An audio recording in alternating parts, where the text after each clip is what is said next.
Buenas noches. Good evening, everyone. We got 2 minutes. We'll be starting in 2 minutes. Buenas noches a todos. Vamos a empezar en 2 minutos. Buenas noches, buenos días, buenos días o noches. Tardes, noches, no sé. Con este calor no entiendo.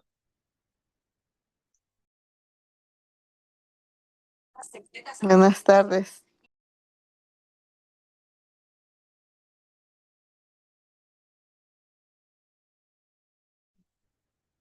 Buenas tardes a todos y todas. Buenas tardes.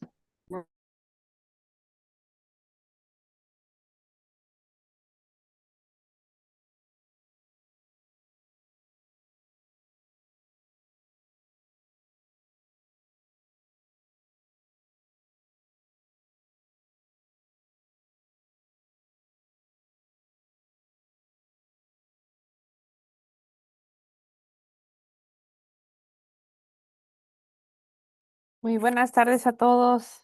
Me da gusto ver a tanta gente. Buenas tardes.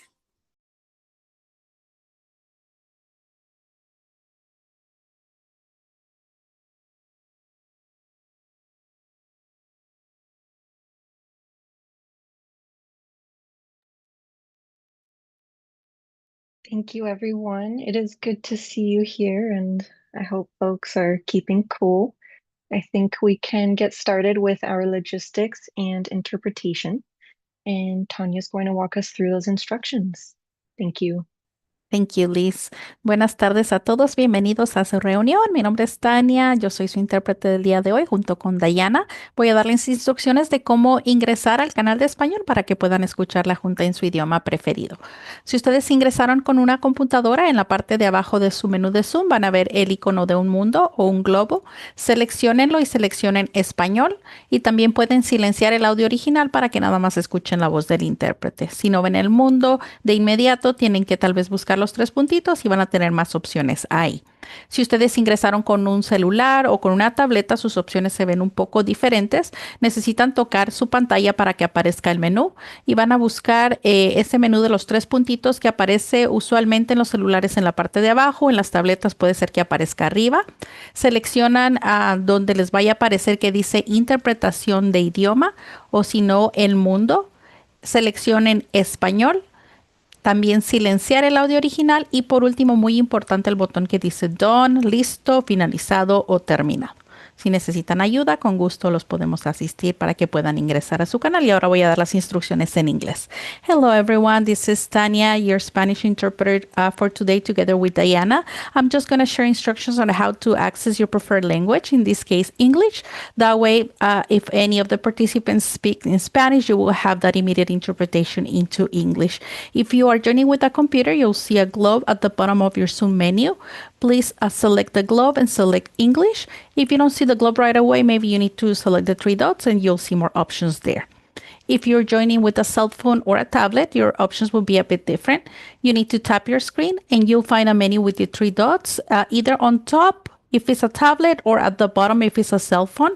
Select those 3 dots and select interpretation or select the world. If you don't see it right away, maybe you need to slide a little bit to the left your screen and you'll see more options. Select interpretation, select English, and very important at the end to select done to finalize your options.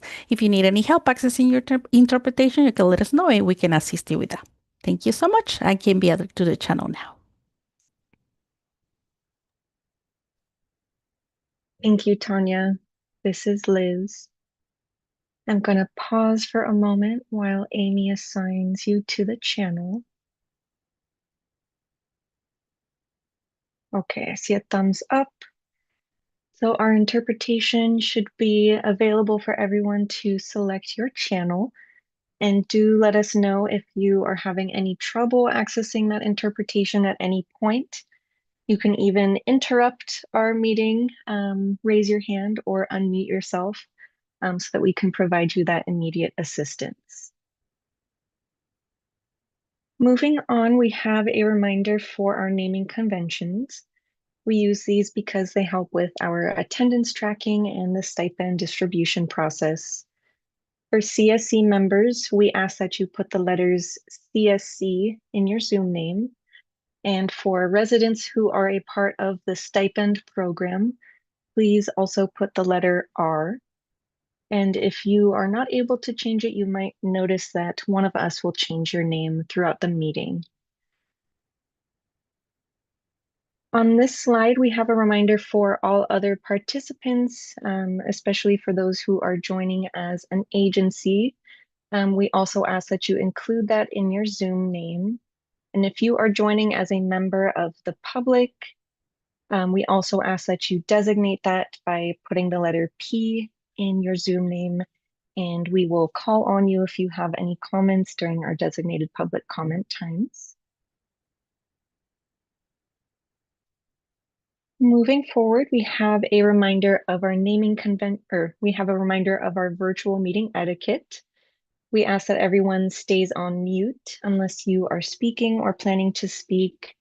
And for those who are calling in on the phone, you can press *6 to mute and unmute yourself. We also ask for folks to raise your Zoom hand if you have a question. And again, if you are calling in on the phone, you can raise your hand by pressing *9. Our last reminder here is for residents in the stipend program to stay on for at least 75% of the meeting to be eligible for that stipend.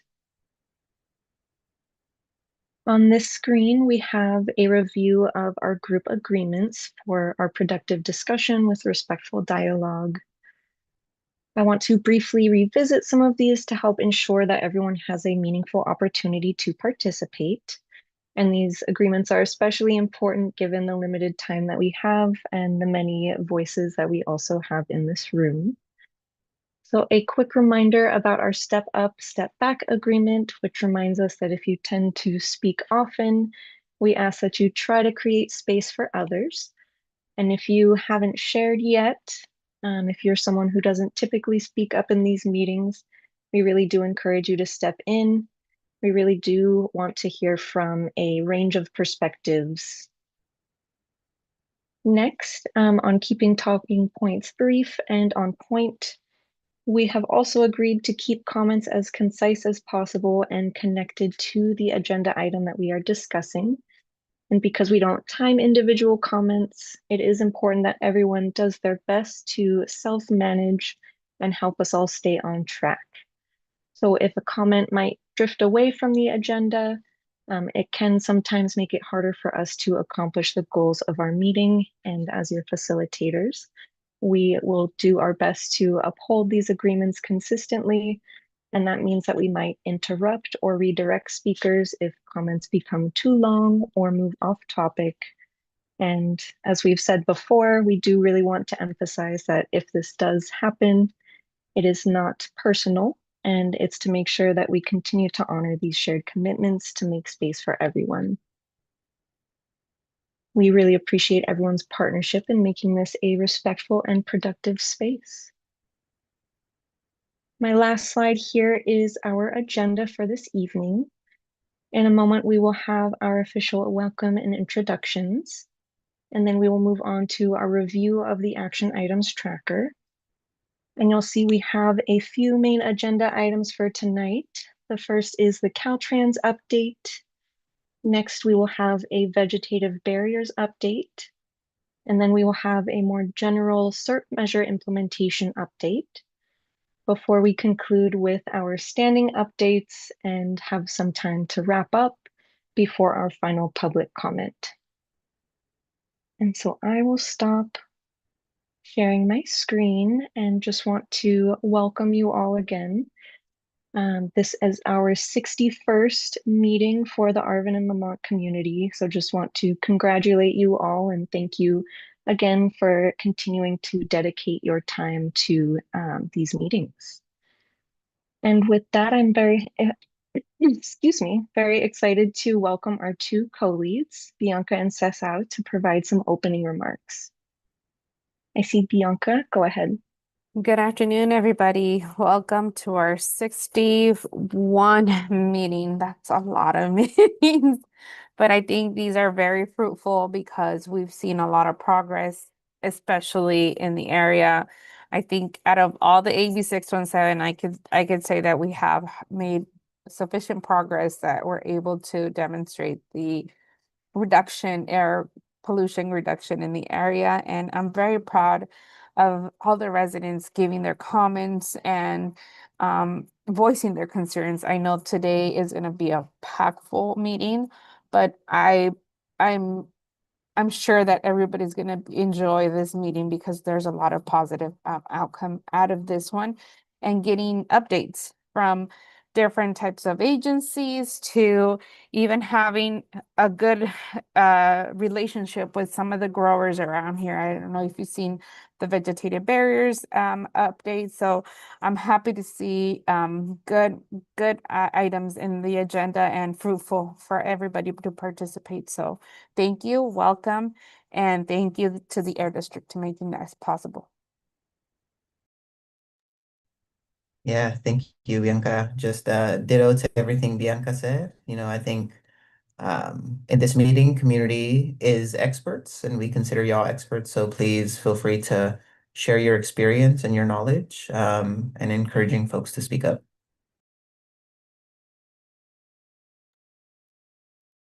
This is Liz. Thank you so much, Cesar and Bianca, for your leadership as always. At this time, I will invite the Air District to share some opening remarks, and I believe that is Rocio. Thank you. This is Rocio. Thank you, Liz. I am so glad to be here and join you all in today's meeting. I'm helping cover for Nancy while she is out of the office, and Sarah will be joining us very shortly. She did get called into jury duty, so she's on her way back. But appreciate everyone for being here, and thanks everyone for joining us this evening. And as Bianca mentioned too, there will be a lot of great updates tonight, and look forward to tonight's meeting. Thank you. Thank you so much. This is Liz again, and at this time, I am happy to transition us to our next agenda item, which is the action item review.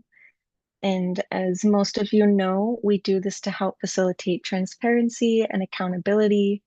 And our team and the Air District are continuously updating this action item tracker to ensure that your requests are documented and that the community can stay informed on the progress that is being made towards implementing your suggestions.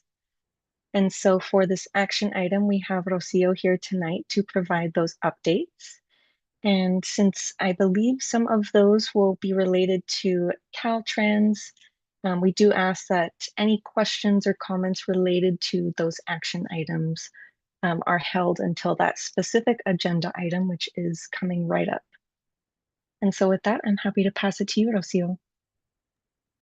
This is Rocio. Thanks, Liz. Go ahead and share my screen and we can get started with the action items. Okay, can folks see my screen? Perfect. Yes. Seems I had not. Thank you, Liz. So today we have some action items in the completed section. So I'll go ahead and click on this. And so at the last CSC meeting, there was a question if there's any policies that exist at the county level to protect existing greenery or planting new greenery when new businesses take over an existing location. And so per Kern County, the Lamont Park project specifications do require protection of existing trees during construction and a 1-year guarantee following the project completion. Also, all the trees that are planted through the AB 617 Urban Greening Grant are required to be maintained for 10 years. And so the remaining of the action items are for Caltrans, which, as Liz mentioned, they'll be in the next agenda item. But I'll be happy to pause here in case folks have any questions at the moment.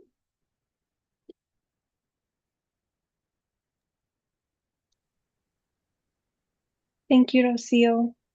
I am not seeing any questions or hands raised. So I think we can close out our action items and transition to our Caltrans update.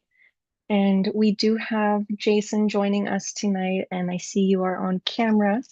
Thank you so much, Jason, for being here and staying accountable to the community. Before I pass it off to you, I will just share for the group that, of course, after Jason shares his updates, we will have time for any additional questions and comments. And just another quick reminder that sometimes questions that Jason receives will need to have some follow-up with his colleagues to make sure that he's sharing the most accurate information. And so in those cases, we will be sure to track your questions as additional action items.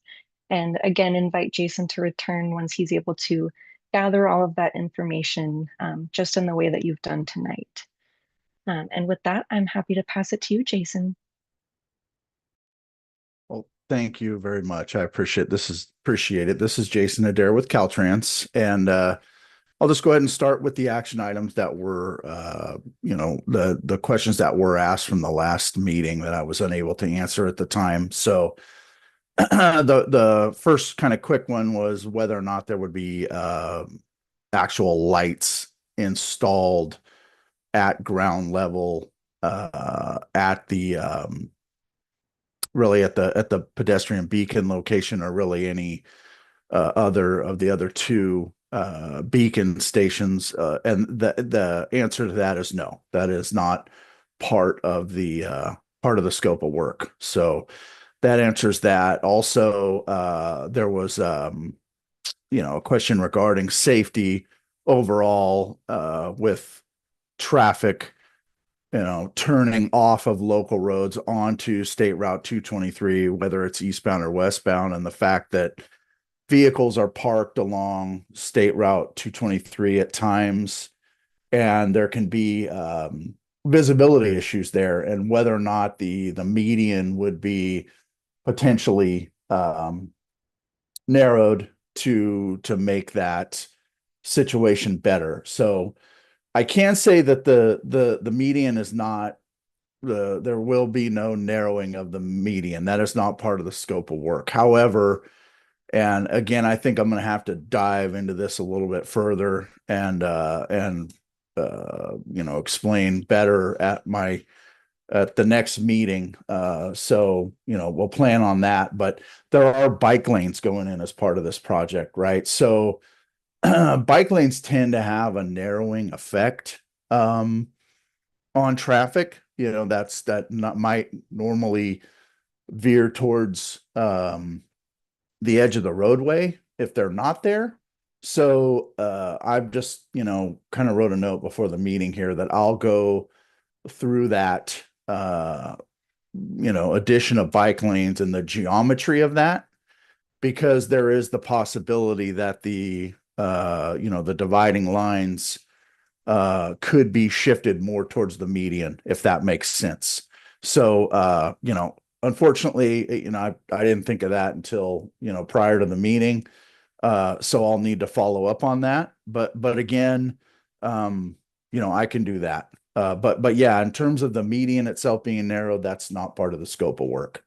So with that, I also, in our meeting in May, I went over the pedestrian beacon that's going to be installed at Walnut, at the intersection of Walnut and 223. I also wanted to provide an update on the other two pedestrian improvements that are going in, with the scope of work for the Arvin CAP-M project.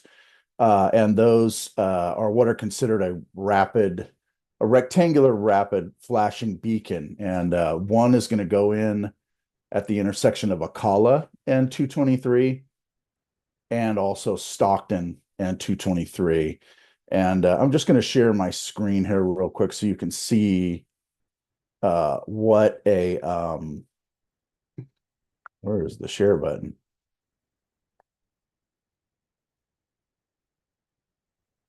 My share button is gone. What's my problem here? Let me close out of that. Do I have the ability to share my screen? You should. Do you see? Oh, you know what? I had to hit the OK button. There's always something with me. Okay. So okay, just thumbs up if people can see the screen here. All right, cool. So this is, obviously a depiction, from Federal Highway Association of a crosswalk that is equipped with rectangular rapid flashing beacons. So, obviously in the case of State Route 223, this would be the eastbound traffic that would be able to see the beacon. This would be the westbound traffic that would concentrate on this beacon.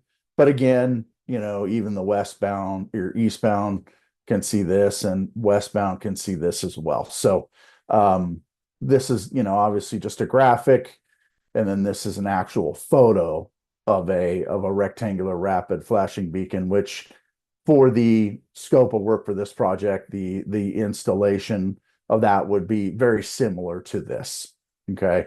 So that's what we're looking at for, again, the intersection of Akala and 223. Let me get back on my, sorry.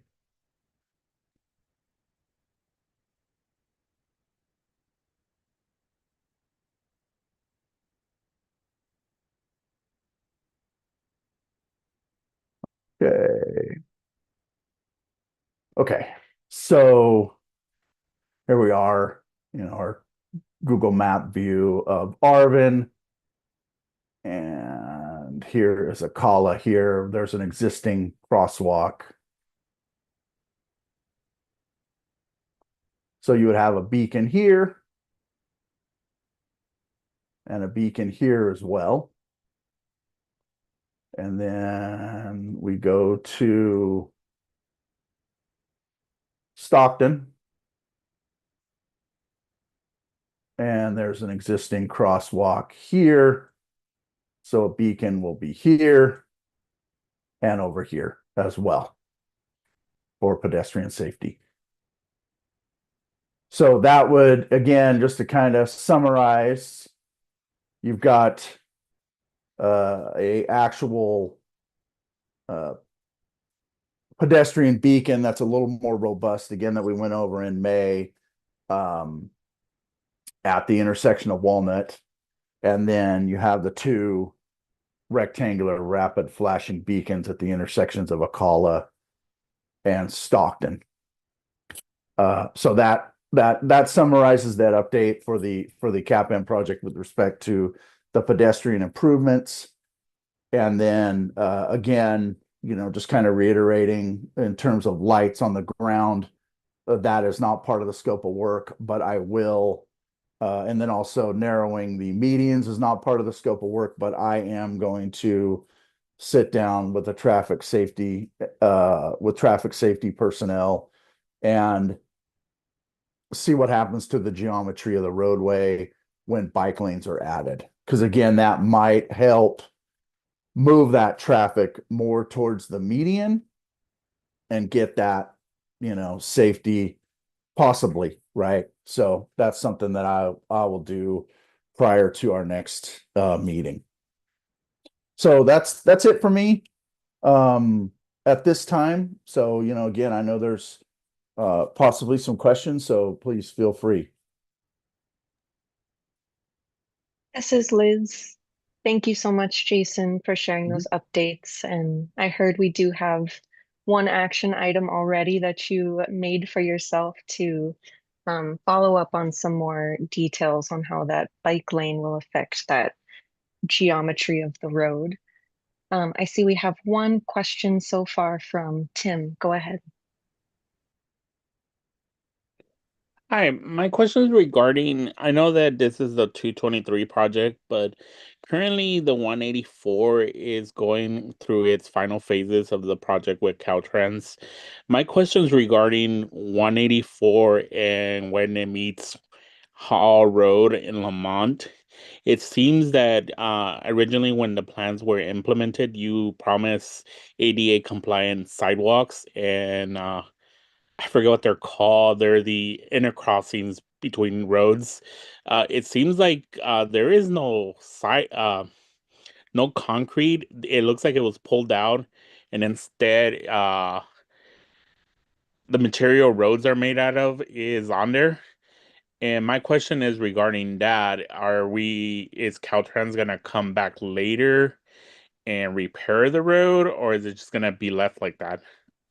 Can I share my screen there at Hall Road? Is it Hall Road you said in 184? Yes, I'm actually on the chat. I'm adding pictures of how currently it looks and then how it used to look in the past. So it's a completely difference.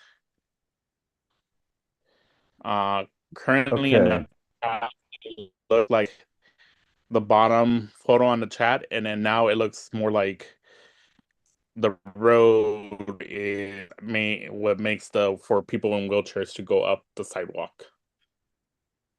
Okay. The image is loading on my.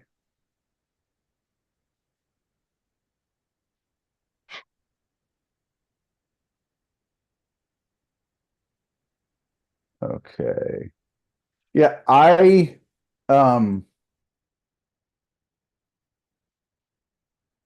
sorry. So they're basically, so what you see right now is still what looks like it's in construction. Okay. Correct? So, yes, that's my question. That's still the construction phase, or is that going to be permanently left and there won't be no concrete sidewalks? Okay. And what I can do, I mean, I know everything in there, with respect to an ADA upgrade needs to be, by the time that is left over, by the time the job site is left, needs to be ADA compliant. I'll take those photos, and kind of what I've been doing with State Route 184 is our public information officer. I keep him in the loop. That way he can go directly to the resident engineer that's on the project site and get that sorted out. Okay. So thank you for those photos. I will take those, get them to the uh, public information officer, who will, get them to the resident engineer who's on that job site and find out exactly what's going on for you. I don't want to say for sure, but yeah, if it was, if it seems like it's in progress, then it's more than likely in progress. And there might be a utility issue that's there. Who knows what's going on?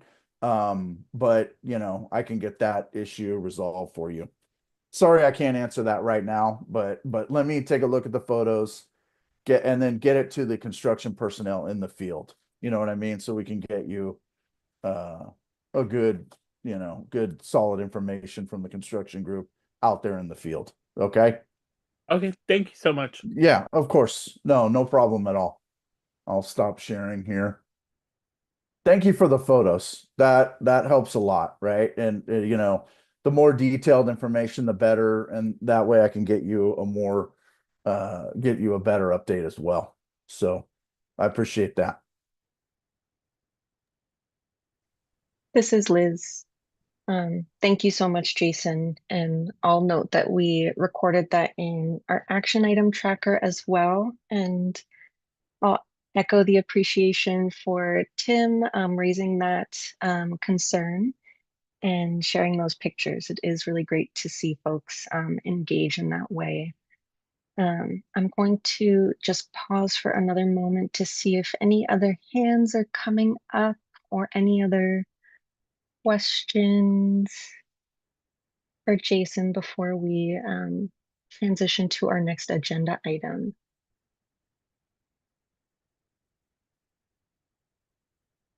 Okay, I'm not seeing any.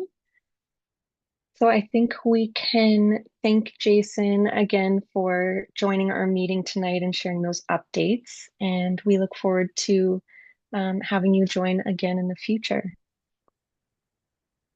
I'm looking forward to it as well. Thank you all so much. I appreciate it. We appreciate you too, Jason. Thank you. Mhm. Okay. This is Liz, and at this time, I'll transition us to our next agenda item, which is an update on the vegetative barrier RFP efforts. And for this item, we have the Air District Grants team, and they will be sharing updates on the one proposal that has been submitted for vegetative barriers. They'll share the final plans from the grower applicant, who I believe is joining us tonight to be able to answer any specific questions that might come up related to their proposal. And of course, following the presentation, we will open up the floor for any CSC questions, comments, and any discussion on that proposal. And towards the end of that agenda item, we'll also check in with the CSC to see how folks are feeling about potentially approving that proposal, so that the Air District and that grower could move forward with that after this meeting. And we'll also assess whether folks need maybe a little more time to think. And so just wanted to add all of that context. And with that, I'm going to pass it off to the Air District. And I see Sarah. Go ahead. Yes, thank you so much, Liz. Hi, everyone. Sorry, I'm late. I was at jury duty, so Rocio covered for me, which I really appreciate. But I just wanted to take a step back before we start this item, just to remind folks of the history with vegetative barriers. We initially opened an RFP and we received one application, and we reviewed that application with you all, and I think it was during a CSC meeting, the CSC in-person meeting, that the CSC unanimously supported to not move forward with that specific submittal. So after that, we did reopen the RFP for additional applications. We also heard previously from some CSC members that there was interest in working with local growers and farmers. And this submission is actually from a local grower. So we hope it fits the desires of the community. And I'll pass it over to C from our grants team to get us going. Thank you so much, C. Thank you, Sarah. Okay, can we get the presentation pulled up, please?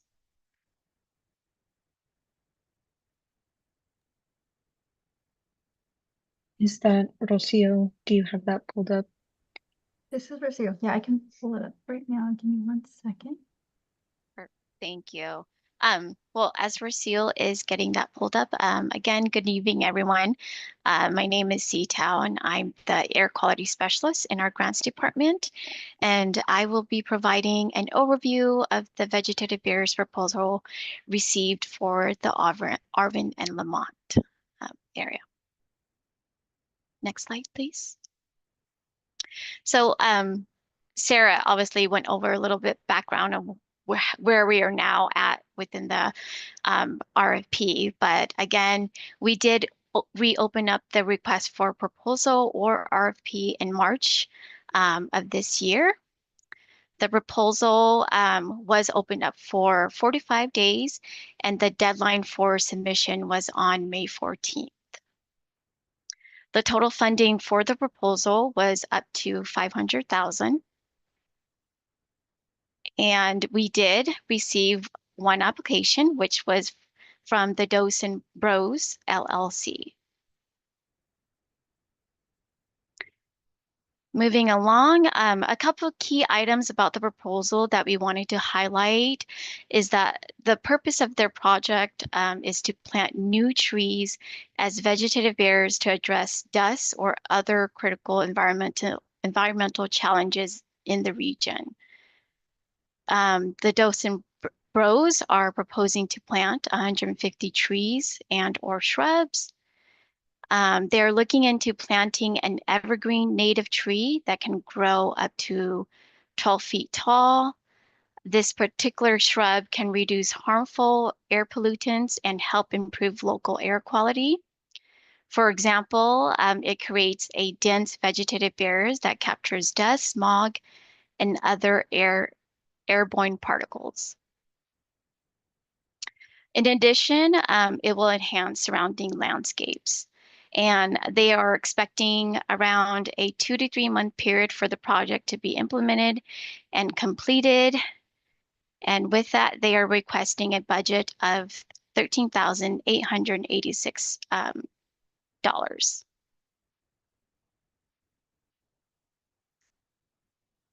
So the Dosen brothers has identified one location that they are proposing to plant, and this will be along sections of Ralph Avenue near the agriculture field. Again, the goal is to plant trees to create a buffer between agriculture operations and nearby home. As you can see, the image off to the side gives you a visual of where the proposed planting will be. And it will be within the green box area.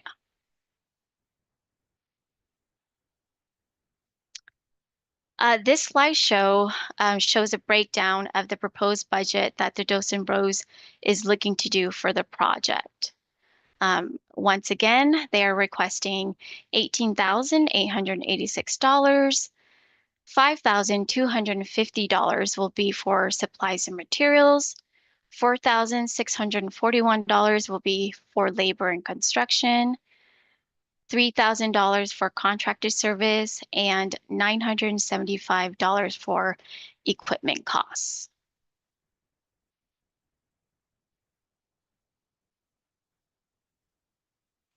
This brings up to our next steps.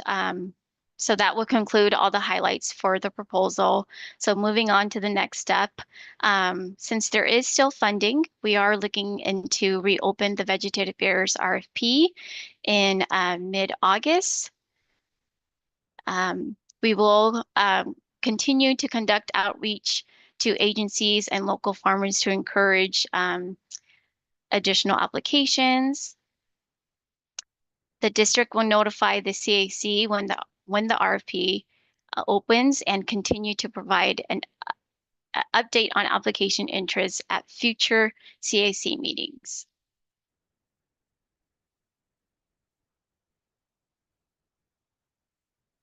And this will conclude my presentations. At this point, we are opening up to questions. I'm not sure. Sorry, Liz, I just going to point out that I'm not sure if Harjot for Dosen Brothers is here. If he's here, maybe he can identify himself as well, just so that as we move on to the comments, we know that he's here. Yes, thank you, C. This is Liz.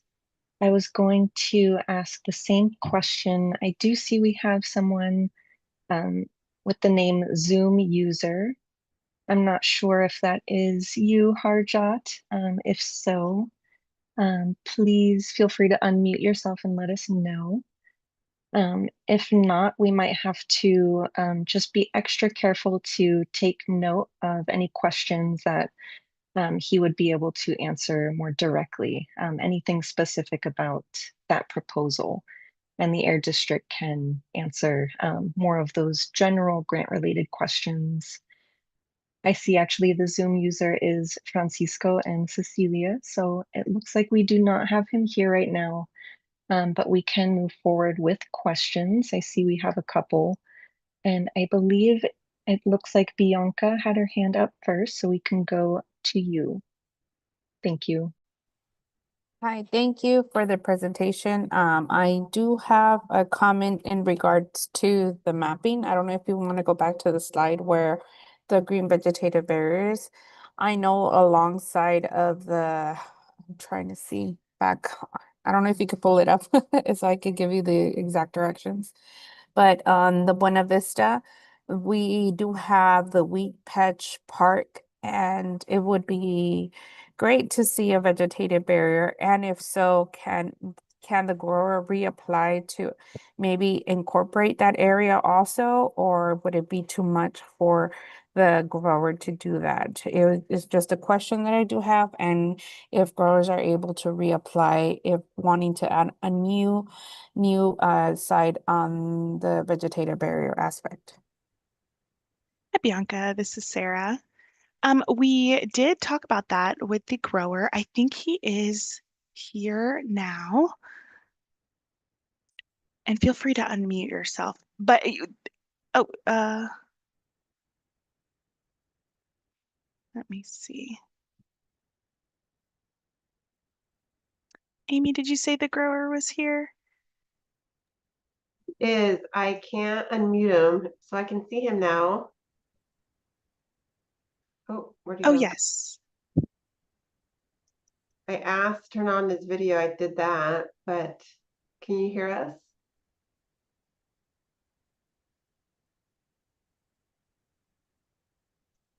I'm not sure their audio is working. And that's okay. I can share that information with them, Bianca. They will have to wait until we reopen the RFP again. So they will have to wait until August to reapply.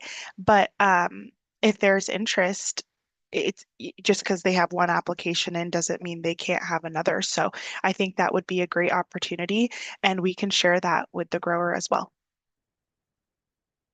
Thank you. This is Liz. Thank you, Bianca, and we'll add that to our action items. Go ahead, Gustavo. Good afternoon. I think the first question is, what are the next steps? Do we need to decide for the approval? Not yet. So that's my first question. And also at the same time, I think banking on Bianca's comment, if and I think you already answered, but I think if the grower can maybe apply to also build the green barriers by the park, I think that will be good. That will not only benefit the people that use the park, but also the people that drive through that street. So it will benefit both. But if I think the other question is, do we have an idea how long is the current proposed project? Like how long is by the that neighborhood? I know the neighborhood, but I don't know how long it is. I don't know if you want to respond, but my initial reaction is I like this project, and if we need to decide today, I have my vote to go to somewhere. Just confirm that. Thank you, Gustavo. Oh, go ahead, Sarah. Oh, sorry. This is Sarah. Yeah, so today we wanted to bring this proposal to you all, share what we have, share what the application stated, and just to see if there's any, major oppositions. If there's not, we can move forward with contracting with the grower. And the grower did say that they needed about like 2 or 3 months, I think it was, to plant. So it's not a very long timeline once we get everything contracted and it's planting season, which is really nice. Your other question, May Gustavo. I add a little bit to that? I think just since you explained that we may be able to make a decision this evening, I really like the proposal. I think the budget is very reasonable compared with other proposals. I like that, because we can have more applications and give good use to the monies, and it's by the one of the neighborhoods which directly benefit that neighborhood. The time frame to develop the project, complete the project, I think is also very good, very reasonable in short term, I will say. So I really like the project, and if you are already hearing recommendations, I strongly support the approval of this project. Thank you, Gustavo. I also wanted to add, I was going to ask, do you know the specific length of the project? I can't, apologize off the top of my head. I can't quite remember as well. But, you know, as comments come through, let me try to see if I can get that and come back if anything. Okay, thank you so much. Thank you. This is Liz, and I see we have one more question, and I just want to make or reiterate something from Gustavo's question, that we do hope to see if we can get some consensus tonight around this decision. Thinking that we could make great use of our time, and if this is something that folks are really excited about, we do not need to have a formal vote tonight unless there is significant opposition. So just wanted to kind of frame that for us before we continue. And I see Bianca has your hand raised. Go ahead. Well, after seeing my questions and everything, I forgot to give the comment of thanking the grower for actually applying. It takes a lot of effort for our grower to actually do this work, and I can't thank him enough for actually not just taking the time, but seeing how it could prevent a lot of these exposures to chemicals or just having that vegetative barrier as a prevention and beautifying the area. I think it's the most items that we would like to see that. It does a lot. A vegetative barrier. I'm actually doing my own research, and the climate changes that it does for a grower is astronomically beneficial for them. So we are all in support, and I'm just saying myself, I'm on support on this. And if we do have to have a hard vote, or if I do a consensus vote, I would like to open it up in this meeting and seeing if there's any opposition. But I'm pretty sure a lot of the folks here are going to be very grateful to see it grower taking the steps in creating this vegetative barrier.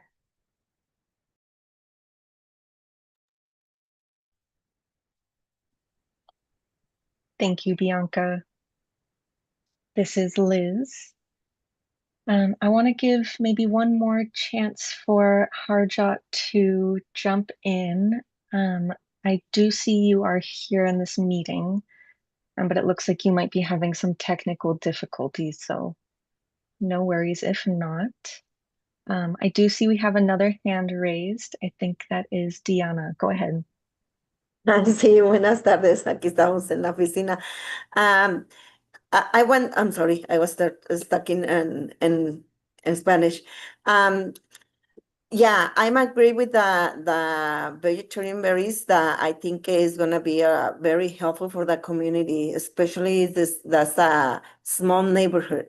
So in all the pesticides and all the dust is just gonna be it is affecting and that like if you see it's just a very small community. So I agree with those, and I'm happy that finally one grower finally accept to put those vegetarian berries. And I mentioned Bianca and Don Gustavo that hopefully this the step for another growers to see how is easy, how they can do it. So hopefully we can have more of those programs in the even Arvin and Lamont.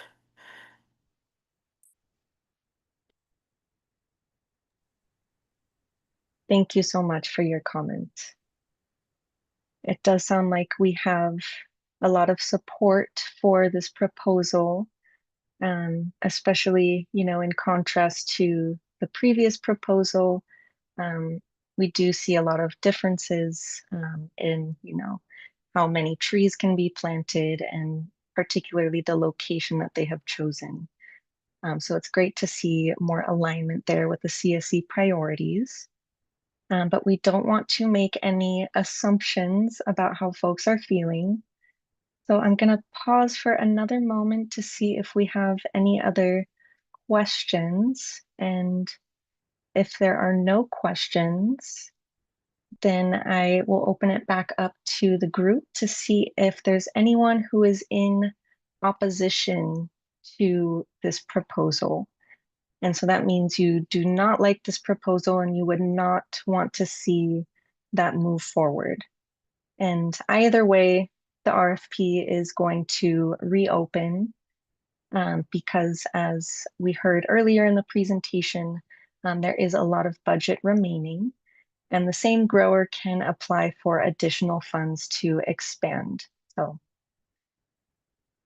I'll see one more time if there's any opposition. Feel free to raise your hand, unmute, or put a comment in the chat. Do we have to bring it up as a consensus vote to bring it up, or just if anybody's in opposition to speak up? If no opposition, is a consensus. Yes, thank you, Gustavo. So if there's any opposition, make yourself known. I am not seeing anything. I do see a question from Emma. How much will be available for the second RFP? Could you remind us of that, C or Sarah? Yes, it would be 500,000 minus the 13,000 they applied for. Hold on, let me see. 500,000 minus 13,866. There would be $486,000 left in the or for the next RFP. So that is still a good chunk of change for folks to apply. Yes. So we will definitely revisit this conversation, hopefully as more proposals come in, and I will officially announce that we do not have any opposition to this proposal. Can officially move forward. The Air District can move forward with those next steps, working with the grower, and hopefully soon we can get some exciting updates on how the planting is going. And Harjot, if you can hear us, we do appreciate you joining tonight. And we will be working with you to get some follow-up on some of the questions that have come up tonight. And with that, I'll see maybe if there's anything else from the grants team at the Air District before we close up and move to the next item.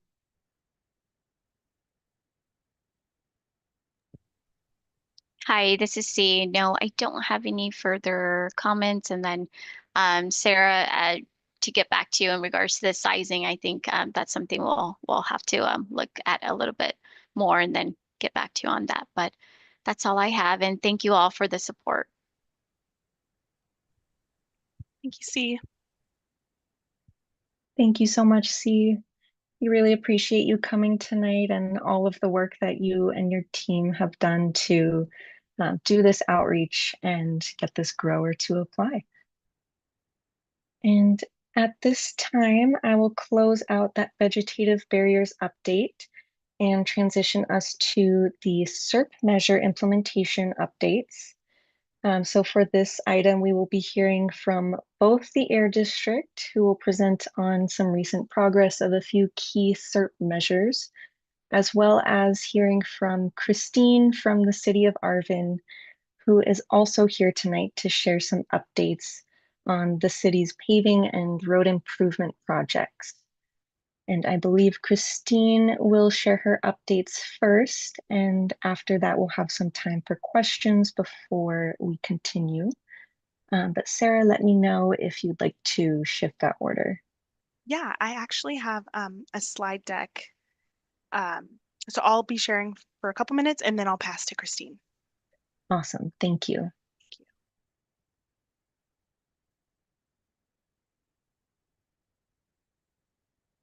All right.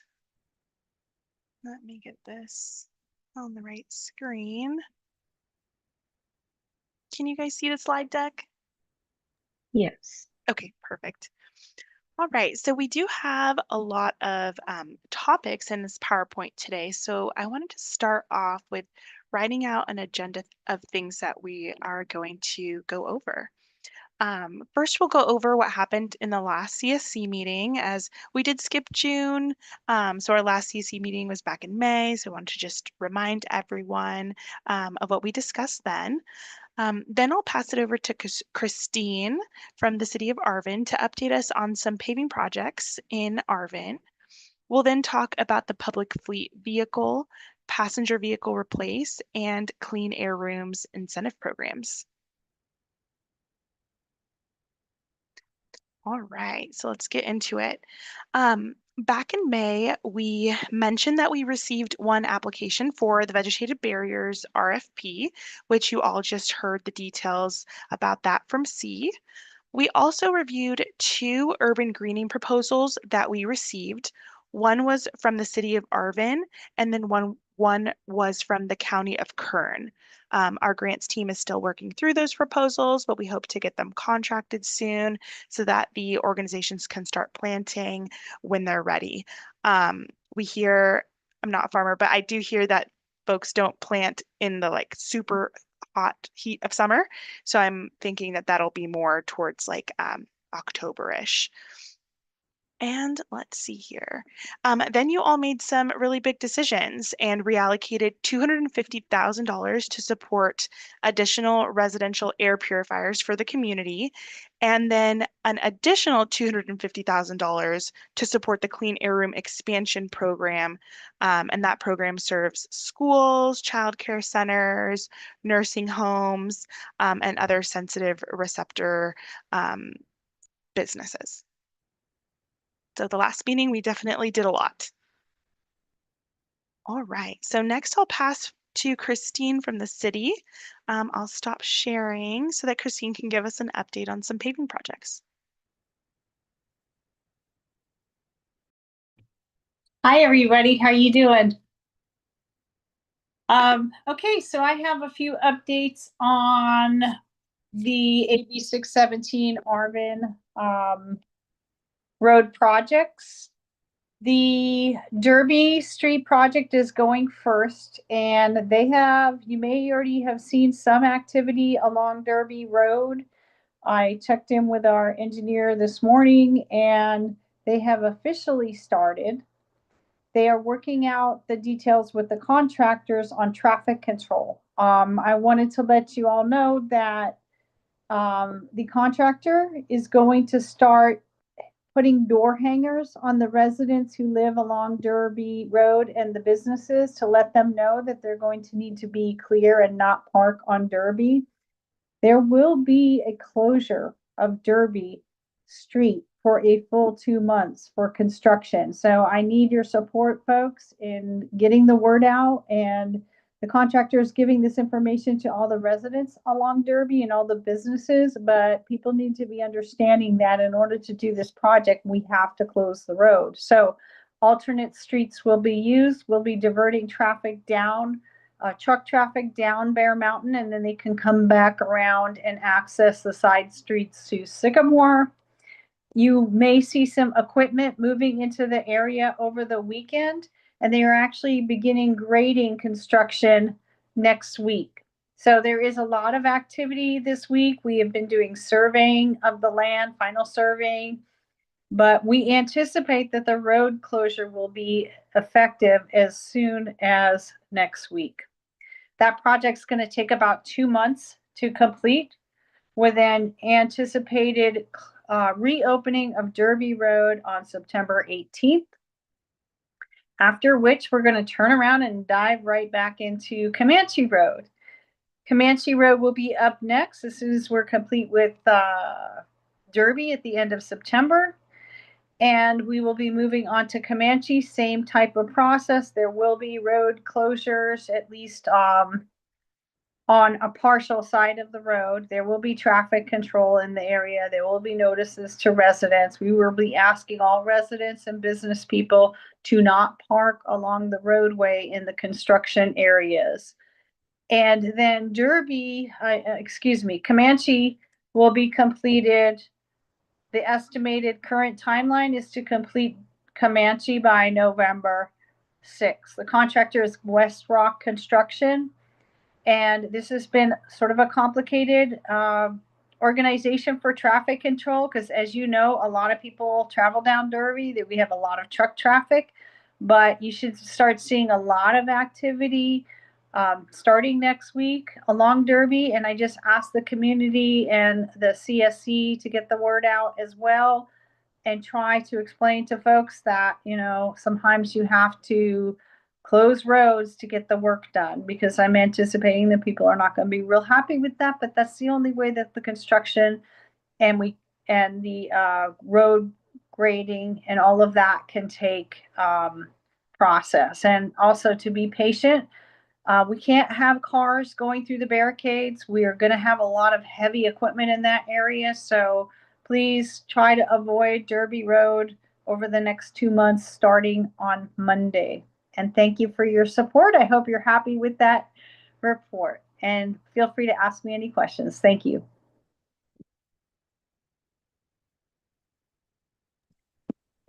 Thank you, Christine. This is Liz. I do see we have one hand up from Mario. Do you have a question for Christine about the road paving? No, I was just thinking about the electrical buses. Just wanted to know if Sunset did get those buses and Alicante, or what happened to that? I never got any, response on that part. And we talked about it a couple of months back. I just want to know if they did get it or they didn't get it. Did they apply or did they not apply? Hi, Mario. This is Sarah. We received application from Vineland School District. We do not have no school districts in the area have gotten any buses. We've gotten some applications, but no one's been like contracted and no buses have been delivered. We're still doing outreach with that, but right now it's the summer, so the schools aren't in session, so we haven't gotten any responses just, in the last couple months. But we're hoping, once people go back in August, they'll see. They already started school today. Oh, they did? Yeah. Oh, that's great. Yeah. I just wanted to know, if they did apply or they did not apply, like that we could figure out what, why they don't want electrical buses. I would like to know. Definitely. So far I do know that Vineland applied for a couple buses, and we're still trying to, get in contact with them and work with them on to complete those applications. But I can look into, did you say Sunset? Alicante and Sunset, because I remember I spoke with somebody right there, and they was real happy about this program, but I don't know if you guys contact them or I don't know.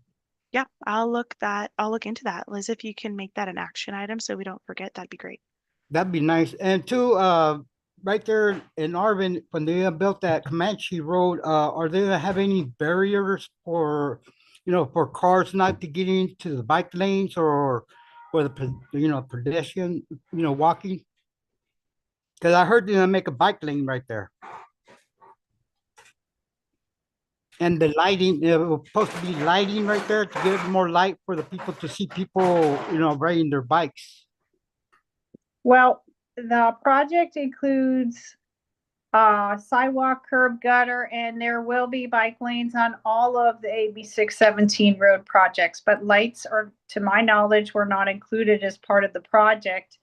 But with all due respect, I would have to relook at the scope. I don't believe there was lighting, but when traffic control is enforced, there's going to be physical barriers. We're not going to want people to be parking on that street whatsoever or being in the construction zone, because as you know, when you start digging into the road, there's holes, there's heavy equipment. We don't want anybody in that area while we're doing the construction for everybody's safety. But I do know that there is extensive traffic control involved with all of these projects. And, Derby's a main road, Comanche's a main road. We're going to have signs.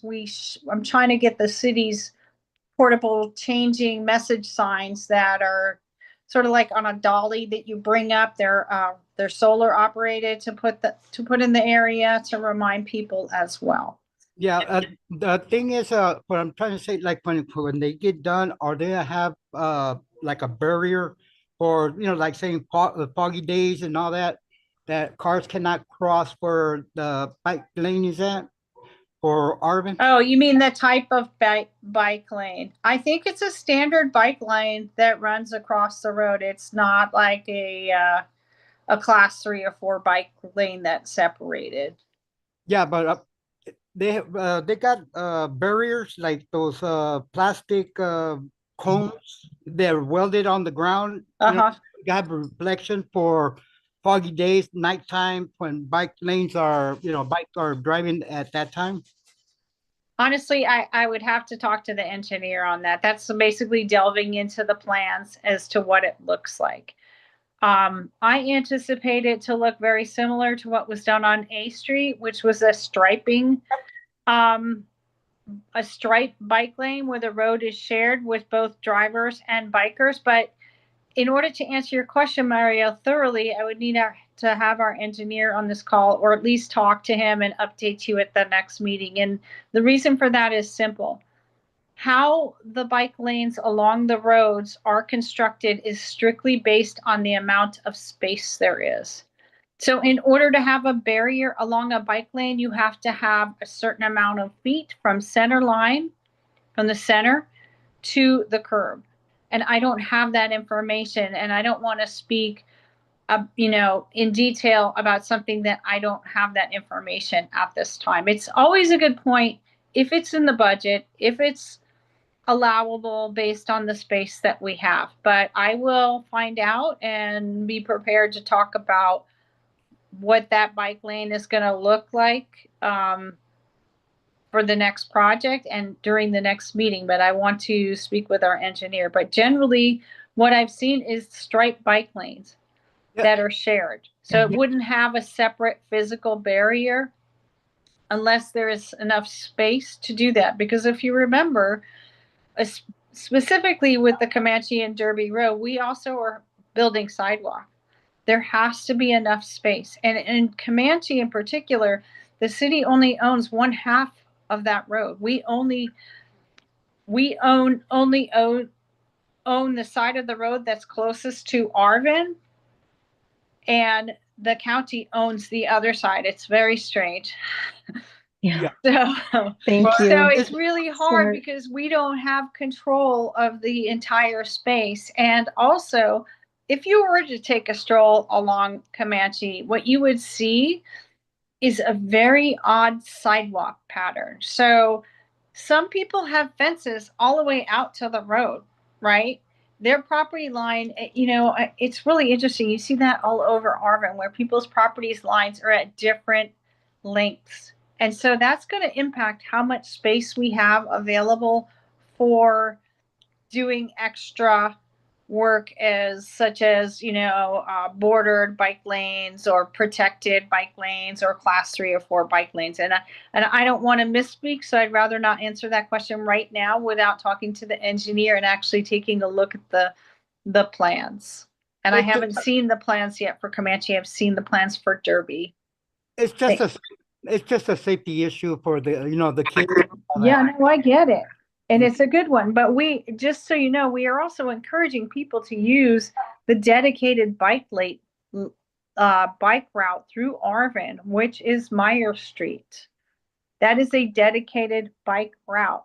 And we are currently applying for a grant application, or will be in the fall, for Meyer Street, the entire length. And in that project, we would be able to do a lot more with the bike lanes. So always looking within the city for the dedicated bike routes are always going to be safer, especially when it comes to biking along roads that have heavy traffic and heavy truck traffic. And Derby and Comanche both have those. But I will speak with Sam and see what I can do to get you additional information. Thank you. Thank you very much. You're welcome. Any Thank other you. questions for me? This is Liz. I am not seeing any questions in the chat. I do see some appreciation for you, Christine, saying great work. I don't see any hands raised, and it sounds like we have some follow-up just with some more detail on those bike lanes. And other than that, I think we will wait to hear some more of those updates as this continues to move forward. All right. And Thank you all. Nice to see you. yes, thank you so much, Christine, as always, for all your hard work. You're welcome. I think we can go back to the presentation, Sarah, if you want to jump back in. Yeah, that sounds great. All right. So I'll move on to SERP incentive measures with available funding. As you can see, we do still have a lot of SERP measures that have funding. Some of these measures are residential measures like passenger vehicle repair, the lawnmower program, and air filtration. Nancy and our grants team are still promoting all of these programs with residents and even businesses so that they can get this money out the door and into the community. Like Mario said, the school bus replacement program has a lot of funding in it. As you can see, we have $1.6 million. So we are and will continue to reach out to schools, especially the Alicante and Sunset schools too, to see if they're interested in applying for the programs for this program and other programs as well. The school bus program specifically is a big emission reducing program. So we do really like it and encourage folks to apply. It's a program that is a replacement program. So they have to get rid of the high polluting diesel bus and then replace it with a zero emission bus. So yeah, if you guys know of any schools that are interested, please send them our way and we can get them connected with all the grant programs that they can qualify for. One of the programs that we have been doing a lot of outreach on lately, as we haven't had any applications in the Arvin Lamont community, is the Public Fleet Vehicle Program. We have $400,000 in our SERP to fund the purchase of new electric or hybrid cars or vans, even for public agencies. So on the same note, if you know of any public agencies that are in need of new vehicles, feel free to send them our way. And then we can get more cleaner cars into the community. So we do, really like that. And then just to refresh everyone's memory, it is a funding amount of up to $20,000 per vehicle. So it isn't covering the complete cost, but we're hoping that the $20,000 helps incentivize folks to purchase something that's cleaner versus like a diesel or fully gas car. All right. I'll move on to the passenger vehicle replace program. So far, we've received 243 applications for the program with 214 folks completely going through the program. So this means that the community has already replaced 214 older polluting cars with cleaner alternatives, which is great. For the difference there between the 243 and 214, those are residents that are still going through the program. So we still have money reserved for them. The applications for this program, they do take quite a bit of time. We have to make sure we get insurance, registration. The resident has to buy the vehicle. So it does take a little bit of time to go through the program. So we're still reserving that money for them and hoping that they'll go through.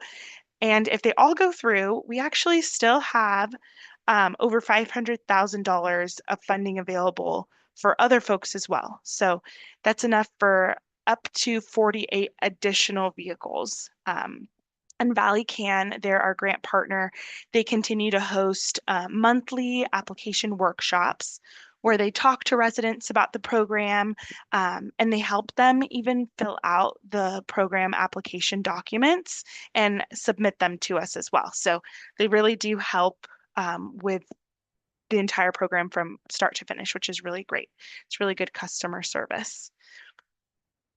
And I wanted to show you all, if it goes to the next slide, there we go, the upcoming weeknight workshop. So the next workshop in your area is Monday, August 3rd at 5:30, and that will be at the Bear Mountain Pizza in Arvin. So these are the flyers, and we can get you all the PDF versions of these flyers too over email, or if you want, we can mail you some flyers so you can pass out as well. But if you do know folks that are interested in the program, this is a great place to go to get all of their questions answered. Bianca, I see you have your hand raised. Sorry, it was about the public fleet. Oh, I yes. do see quite a few folks that could be potentials. I don't know if any districts or cities that would like to apply, please let's take advantage of it. I think it would be great to see it flourish in one of these communities. I agree. Thank you, Bianca.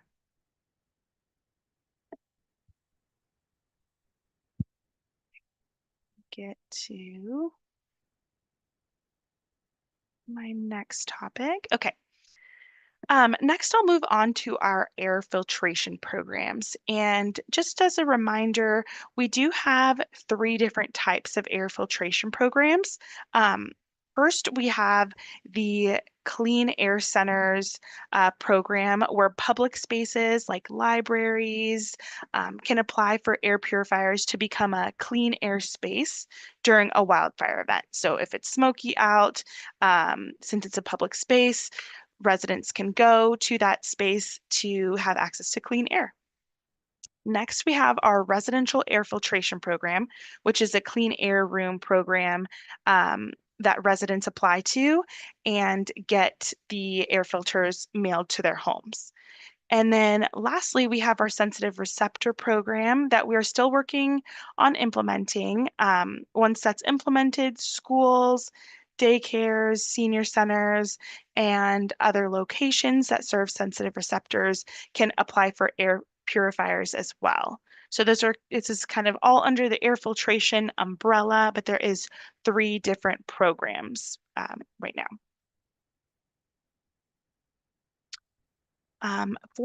As for residential air filtration, in previous CSC meetings, you all voted to expand the Clean Air Rooms residential air purifier program to allow for 2 air purifiers per household. So right now we just send 1, but once this program is implemented at the district, then the resident has the opportunity to get 2, and it will be their choice. So there'll be like a little toggle and they'll choose, maybe they just want 1, but if they want to, they can choose that and get 2 sent to their home.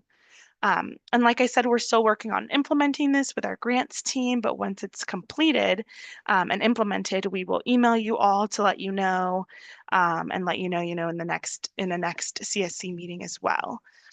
We're also thinking through how to promote this program expansion to folks that have previously applied to the program and only received 1 unit. So we're hoping to maybe do like a mass email, or maybe it's a letter to residents like, hey, we know that you applied for the program and you already received 1, and that was the limit before, but now it's 2 per household. If you would like to apply for an additional unit, please go on the portal and apply. So we're thinking through how to do that, but we do plan on contacting those who already went through the program so that they know they have the opportunity to get another unit as well. And here I just wanted to show the numbers. So our new allocation in the SERP is $500,000.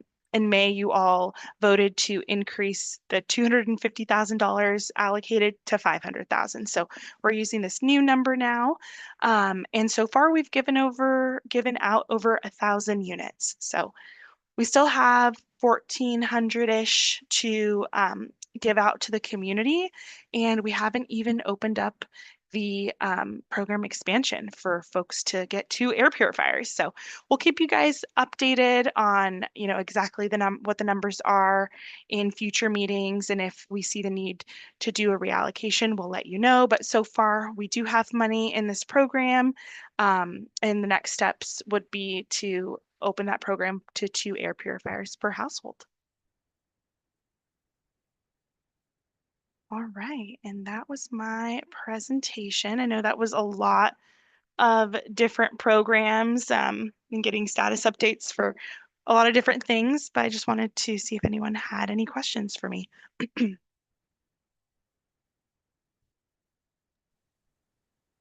Thank you, Sarah. This is Liz. So we're going to see if there are any questions. And, as Sarah mentioned, that was a lot of information. This was definitely more of an informational update where it's really about sharing this recent progress and seeing if there's any questions from the group. So no decisions to be made on any of these tonight. I do see we have a hand up from Emma. Go ahead. Hello, yes, thank you. I wanted to just come back to the electric school buses. I wanted to make sure I understood. So you mentioned that there were a few applications that were submitted by the schools. Did I understand that correctly? This is Sarah. Yes, we received some applications from Vineland School District. And there might have been I think there was a change in like principals or, admin staff. So we've been trying to kind of figure out who to work with at the school district to get those applications complete. We received them, but we don't have all the information yet to contract with them. Okay, thank you. Thank you for clarifying. And then I assume then that the Lamont School District hasn't submitted any applications? And on my notes, I just have Vineland, but I will look that up. Actually, if you give me a second, I can tell you right now. Okay. Yeah, no rush. I was just curious. Thank you so much. Thanks.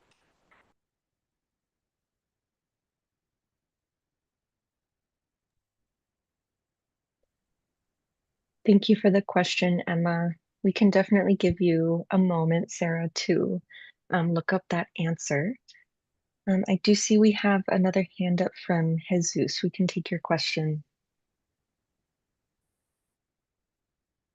I had a question concerning the public fleet vehicle one.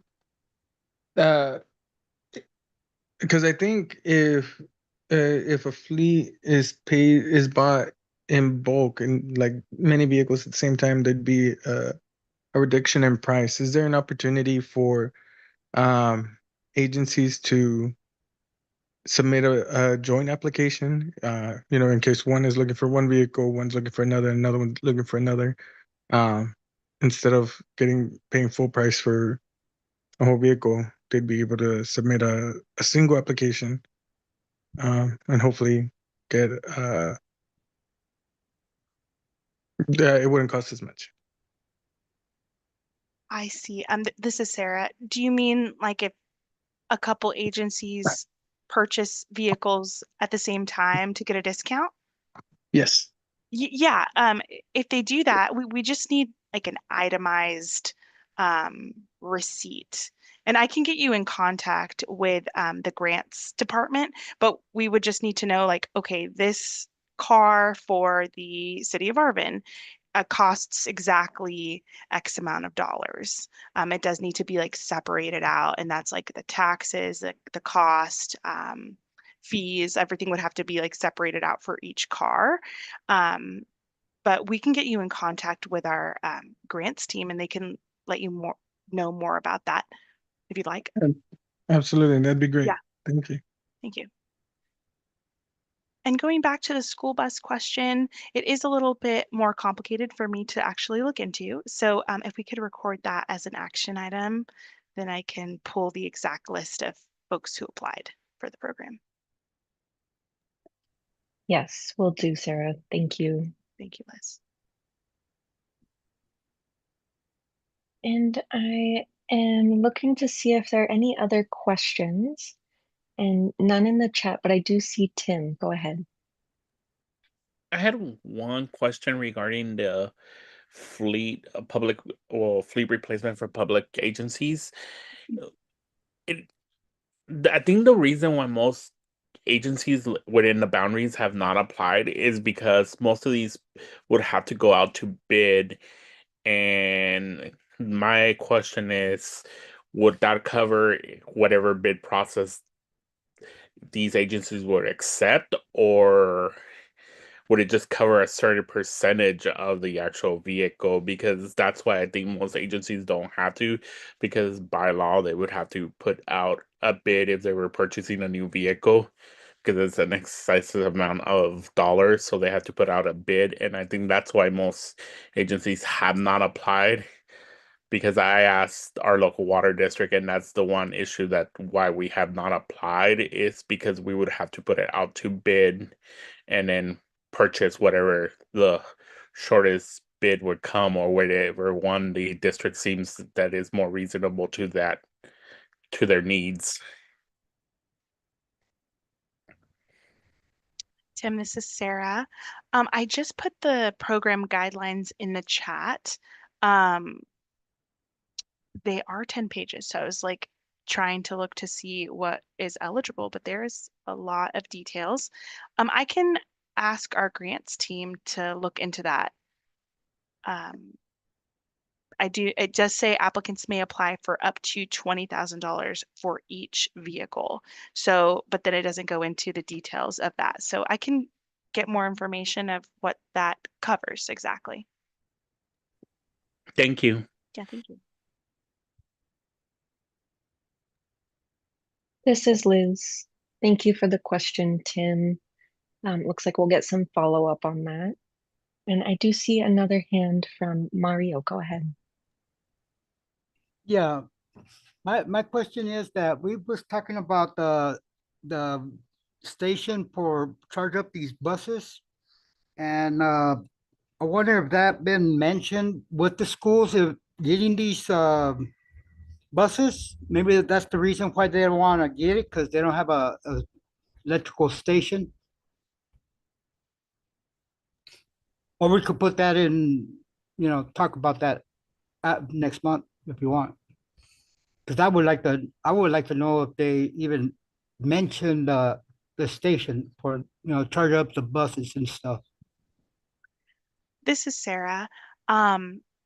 Yes, when talking to schools, one of the things that we hear is sometimes it is complicated to work with agencies like PG&E to get a hookup for a charging station. And sometimes those charging stations need permits as well. So we have heard from schools that that is one of the challenges.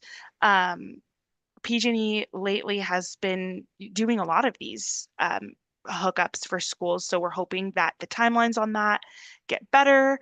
But yeah, we do hear that that is one of the challenges for schools. But I think they already got programs to help them out to build these stations. We don't need to use our money. There's other programs to help them out to build these stations, because most of the schools have solar panels as it is. Sarah, that's good to know. I'm not familiar with the funding for the charging stations, but yeah, you're right. They do have like solar panels. So I'm hoping that they do have money out there for schools for charging infrastructure. Okay, that's how I wanted to know. Thank you. Thank you.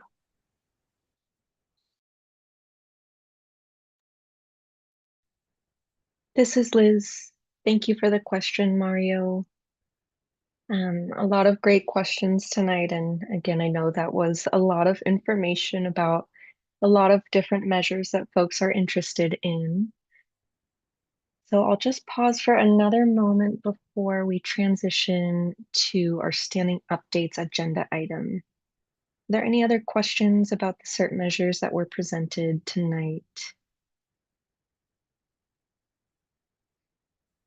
And anything that you might not be thinking about right now, of course, you can share in the agenda setting meeting for any future topics that you might like to see on the agenda, or in an email or phone call with the Air District. So just wanted to mention that.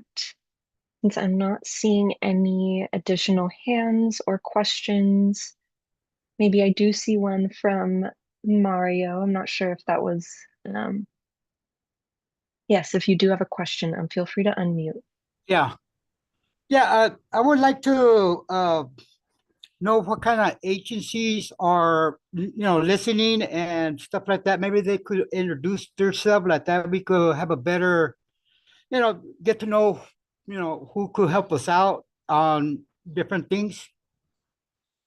If we could have that in the agenda, get to know, who's could help us out. Yeah, so it sounds like, Mario, you're asking for maybe some formal introductions for the agency partners who are joining these meetings, so that our CSC knows who is in attendance. I know we have folks, or we ask for folks to include their agency name in their Zoom name. But I definitely hear what you are saying. And so I think we'll have to think a bit more about how we could implement something like that. But that's a great recommendation, Mario. Thank you. Thank you. Okay. So I'm seeing already maybe some updates being sent in the chat, so we can close out this CERT measure implementation update. And thank you, Sarah, for the presentation and all of the information. And I'm going to pass it to Amy, who is going to walk us through those standing updates. Good evening, everyone. This is Amy. Thank you, Liz. And it looks like Michelle from CARB is already ready and eager to provide us with some updates. So just as a quick reminder for those of you who might be new to today's meeting, we do make space at every meeting to hear from organizations or agencies that have events happening that impact the Arvin Lamont community. These updates are an opportunity for everyone to hear about them and to be able to see how you can connect with the work. So as you saw in today's agenda, we do have listed a few agencies who typically do have some updates. So we'll go through those on the agenda. But if there are other organizations that have updates, please do feel free to raise your hand and we will call on you next.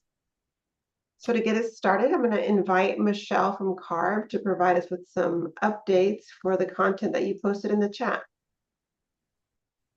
Sure, yeah. I just couple of things that are happening this week. It's been a big week for us here at CARB, but the first thing was happening today all day long. And Stephanie from the district and also Ryan from the district were participating today. And that was our consultation group meeting. And for anybody who maybe doesn't remember the consultation group, it's a group that essentially helps us guide the program. And so they give us input and advice on how best to implement the program. And it comes from a various perspectives, all from members that are on CSCs, from environmental justice advocates, industry, and air districts and other kinds of agencies like health agencies like OEHA. They're all there in the room. It can be difficult work. And we have somewhat just gotten restarted after a few years. They have spent a few meetings getting together a charter to talk about how to do governance together. And today was kind of the first step in really starting the work towards what we would call Blueprint 3.0. That won't be due until 2028, but that's coming up fast in terms of government. So we also saw some other people from your area. Gustavo Aguirre Jr. was there. So if you wanted to ask him anything about what his experience was, he'd be somebody to reach out to. But I'm always here too. If there's anything that you would like to ask me, or if you'd like to participate or something like that, just let me know and I can keep you more specifically informed. The district always sends out kind of an item to say that the meetings are coming up. So you'll get that next time there's a meeting. Actually, the next meeting is in December, so it's a little ways away. And then the second item that I shared is tomorrow, no earlier than 4 p.m., the California Air Resources Board, the governing board, is going to hear from the staff that work on this program about how the program's been going. It's our annual update. So I put a link to the report if you'd like to take a look at the report if you don't want to go to the meeting. But at the meeting, they're also going to have a video and some panelists from other CSC meetings. It's always kind of interesting. And that one, both meetings are being recorded. So it's something you could always go back and watch if you're not able to attend the meeting. So, and I don't know if anybody has any other questions or comments.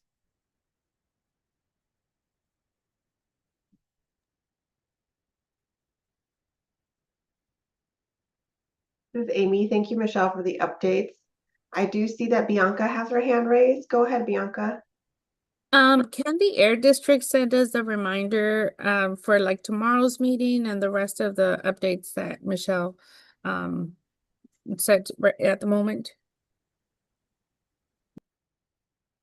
Are you asking them to do that? Sorry, I'm not Yeah. asking. Okay. I know it's in the chat, but not everybody looks at him. So yeah. If you could get a reminder of it, we would really appreciate it. Thanks, Bianca. This is Sarah. I will try and work on getting something out. Yeah. Sorry, you said for tomorrow's meeting, and then which other meeting? No, for tomorrow's meeting. Oh, just for tomorrow's meeting. Okay. Yeah. All right. Thank you. Wonderful. This is Amy. Thank you, Sarah, for following up with that. Next, I'll invite anyone from the Air District that might have some general updates that we didn't discuss today. I see Danny is here. Welcome, Danny. Hi, Amy. Thank you so much. Good evening, everybody. Danny Gonzalez with the Outreach and Communications team here at the Valley Air District.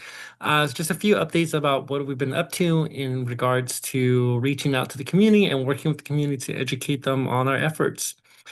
First off, we were invited to be a guest reader at the Arvin Branch Library this past week, July 9th, which basically involved us reading to parents and youth attending the summer outreach program at the branch library. Provided an opportunity to not only read to the youth and the parents, but also connect them with our resources and programs available to those residents. So it was a great turnout, spoke to over 45 residents about various different programs that we offer and that they're eligible for. Because of the success of that branch, we're actually attending another event next Thursday in Bakersfield Branch Library to connect with more parents there. Additionally, with those efforts, we have also been distributing no idling signage for schools, which we delivered to Arvin School District about 2 weeks ago. And in addition to that, we also attended the Lamont Welcome Back and Open House Backpack Giveaway on July 15th. So there we connected with various hundreds of parents getting ready for the launch of the new school year, connecting parents to resources available to them. So we're definitely busy making sure that we are being the boots on the ground, connecting residents, parents, and the youth to our resources. And as always, if there's any events that you guys are aware of that are upcoming in the fall or during the summer or anytime, please let us know. We're happy to put it on the calendar and go out and participate in those events. Thank you all. This is Amy. Thank you, Danny. That was a really fast update. So I'm going to just give the translation team a moment to catch their breath. Any questions from folks or clarification questions?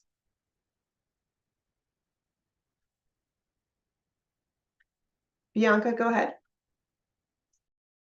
I don't know if Danny, you know about this, but the Arvin district is doing back to school before school.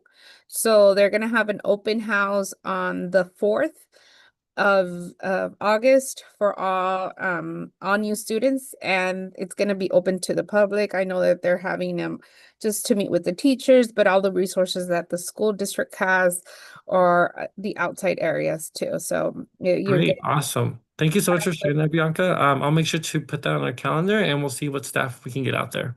okay. Sounds great. Thank you.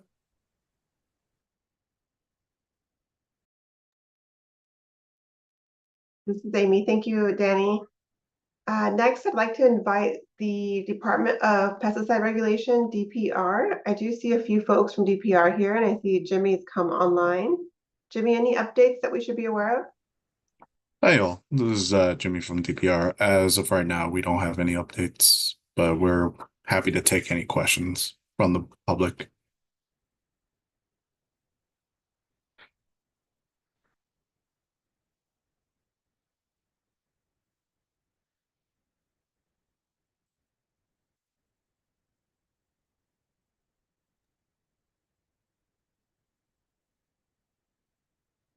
Amy, thanks, Jimmy. If they come up, I'll come back to you.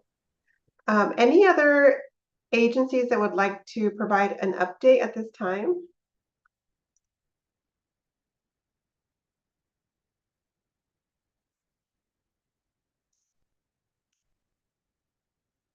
Emma, go ahead. Hello, Jimmy, thank you for being here. I just had a thought, a random thought right now, about potentially having DPR share like upcoming spray days whenever you guys don't have any updates to share, or maybe as a standing item.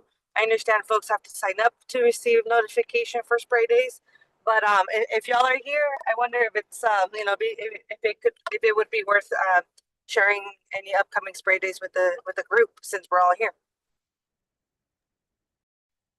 Hi, this is Jimmy.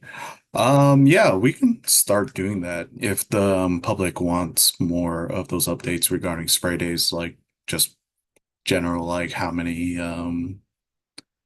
people I signed up or how many notifications have been been sent. Sorry. I'll go back to my team about that because I don't handle spray days. That's somebody else in the department. So we can talk about that and see what we can provide the community. Okay, cool. Thank you so much. This is Amy, and Emma, I just wanted to clarify that you got that question answered, because were you talking about providing updates of upcoming spray days, or did you want the data? Yeah, thank you, Amy. Yeah, the information about upcoming spray days.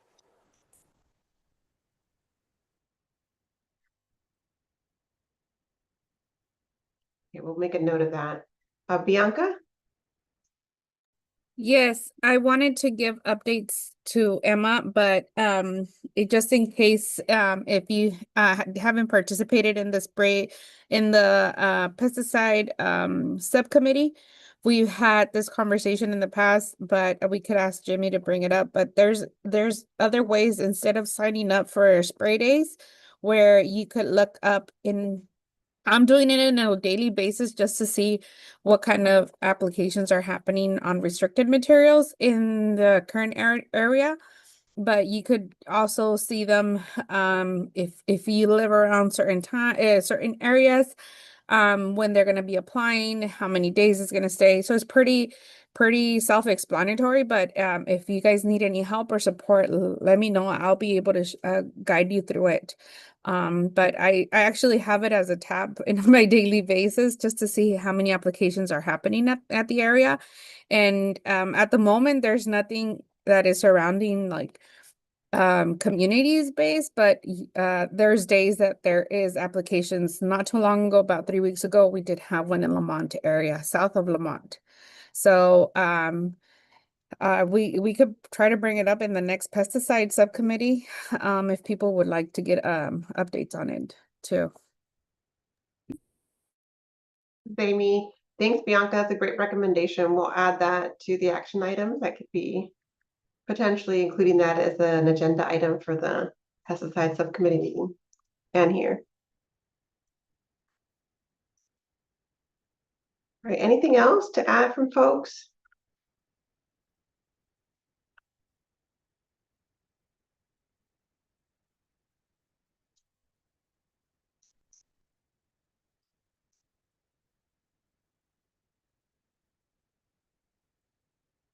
Well, we don't like to interpret silence as not having anything else to say, but we'll interpret it as ready to move on and wrap up today's meeting.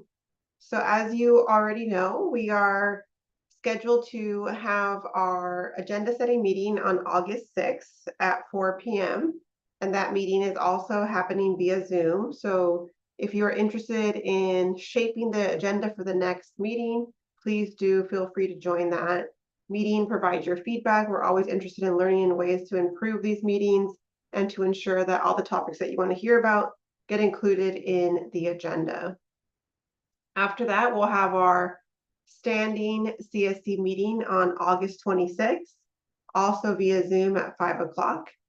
You should have all of those meeting requests on your calendar so that you have them ready to go for the end from now until the end of the year. Any questions? All right, we're gonna move. We have a little bit of time, so we're gonna spend some time reviewing today's action items. We did hear a lot of requests from you all for action items. As you know, we do record these action items live. So as we read through them, please do let us know if you have any modifications or if we didn't capture the essence of the action item. We're happy to modify these. And as you know, then the Air District works with each of the partner agencies to implement these, and then you'll hear the updates at the next meeting. So I am going to invite Liz to provide us updates on these action items. Thank you, Amy. This is Liz. Hopefully you can see my screen. We do have quite a few action items, and as Amy mentioned, we were taking them live. So definitely invite you to raise your hand and let us know if anything was miscaptured.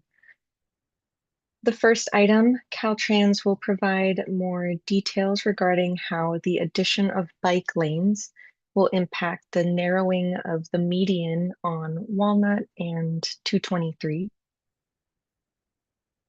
The next item is Caltrans will share the photos shared by Tim of the 184 and Hall Road sidewalk with their public information officer to connect with the project resident engineer, and then we'll bring back that information to a future CSC meeting. Third, the Air District will invite the grower who submitted an application already for vegetative barriers to reapply for additional funding under that RFP.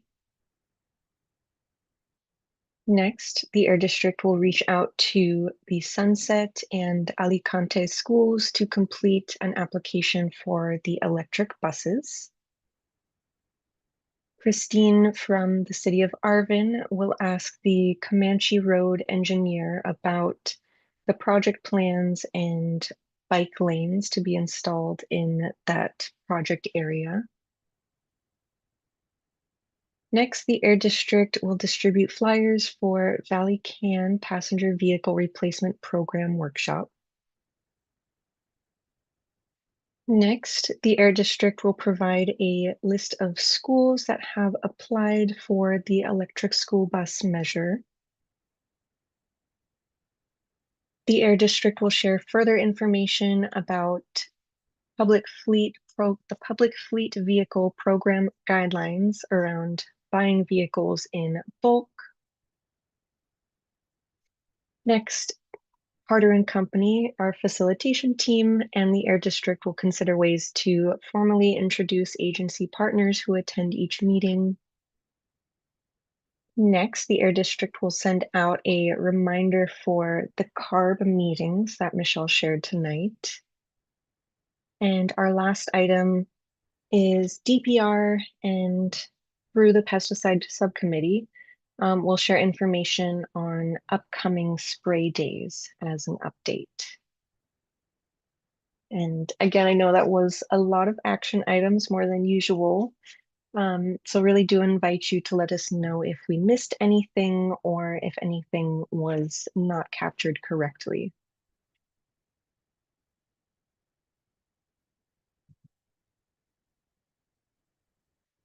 I'm not seeing anything, so I think I'll pass it back to you, Amy. This is Amy.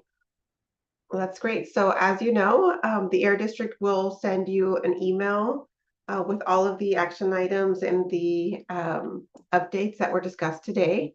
If you have any questions as things pop up in your mind, please feel free to reach out. So with that said, this concludes our meeting for tonight. I'm going to invite Cesar and Bianca to provide us some closing remarks. But before I do that, I see that Brianda has her hand raised. Go ahead. Hi, Amy. Thank you. I'm sorry if I missed the public comment section or if it comes afterwards, but I just wanted to invite the community to a series of workshops. And this is Brianda with Central California Asthma Collaborative. We will be holding a series of workshops to educate community about heat pump technologies. So as there are a lot of electrification pilots that are rolling out both with investor-owned utilities and community-based organizations, we want to make sure that the community is educated and feels comfortable with the new technologies and the new appliances that are rolling out in the market that will be installed during these pilot programs. And so we will be holding a series of webinars to provide education, not just on the heat pump technologies, but also on available energy programs and pilots that the community can be a part of to begin the transition from gas appliances to electric appliances in their homes, and what that ultimately ends up being as far as bill impacts. So I can definitely share that flyer with the Air District, and if be so kind to distribute it with all of the community members and CSC members, we would appreciate it. But we will be having the first one to roll out at the end of this month, and they will be in both English and Spanish.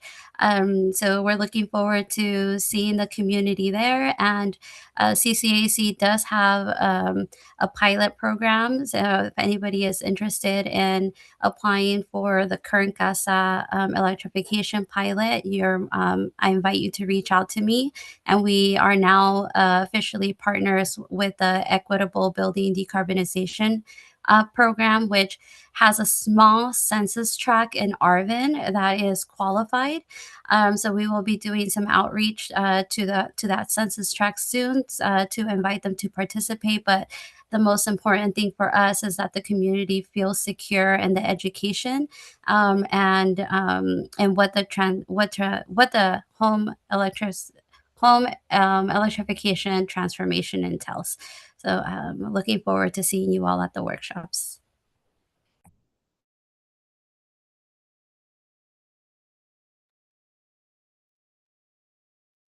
Thanks for that general update.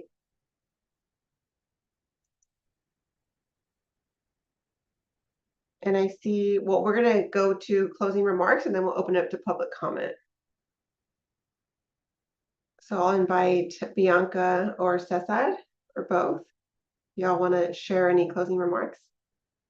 I want to thank everybody that participated in this meeting, but also giving their thumbs up on the vegetative barriers, because I kept seeing the grower come in and out, and I do appreciate that there's an actual participation from a grower that is wanting to work with us. So and all the updates that we got, there were a number of updates that are benefiting the community, and I love to see progress, especially in road improvements to vegetative barriers to all these outreach events that the Air District is doing. So kudos for everybody that is doing their work and making sure that this program is flourishing. And we're happy to see updates coming soon again from different areas. So I do appreciate that from you guys.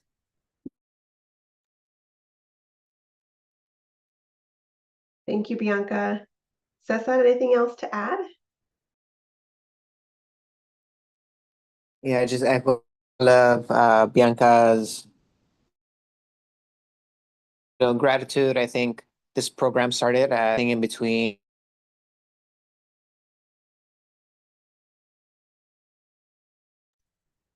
trying DPR, we have a lot of other agencies that are joining. So just happy that the community has been able to connect with so many different agencies and influence in so many different ways. This is Amy. Thank you, Cessa. You cut out for a little bit, but I do think that we caught the essence of your remarks. Sarah, anything else to add before we wrap up? Yeah, I just wanted to say thank you so much for spending your evening with us tonight. I also wanted to mention that even though we meet on a monthly basis, you can always reach out to me or Nancy anytime via phone or email, and we can assist you with any questions that you have throughout the month. So you definitely don't have to wait until a CSC meeting to get your questions answered. We are available for you all. So yeah, thank you so much.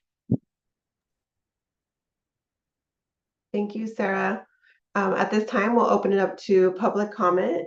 Tim, would you like to read your comment, or should I read it for you? No, I can read it.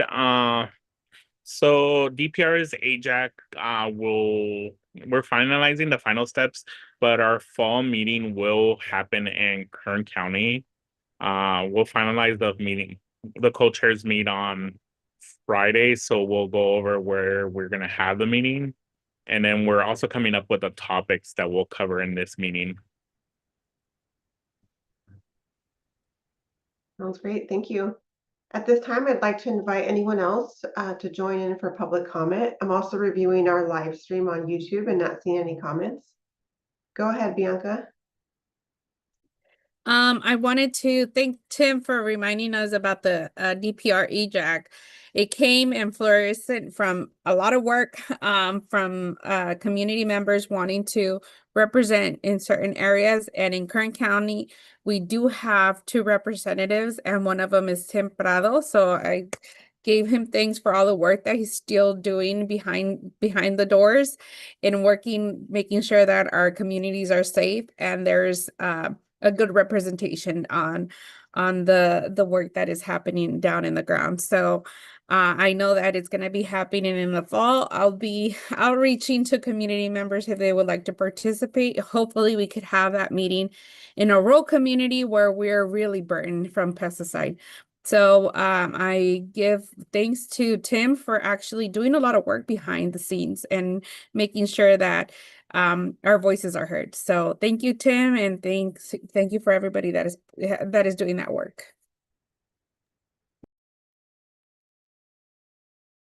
Thank you. On behalf of the facilitation team, we'd also want to thank you all for continuing to trust us in facilitating your meetings.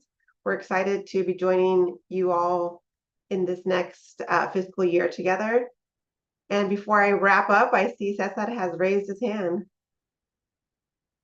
Go ahead, Cesar.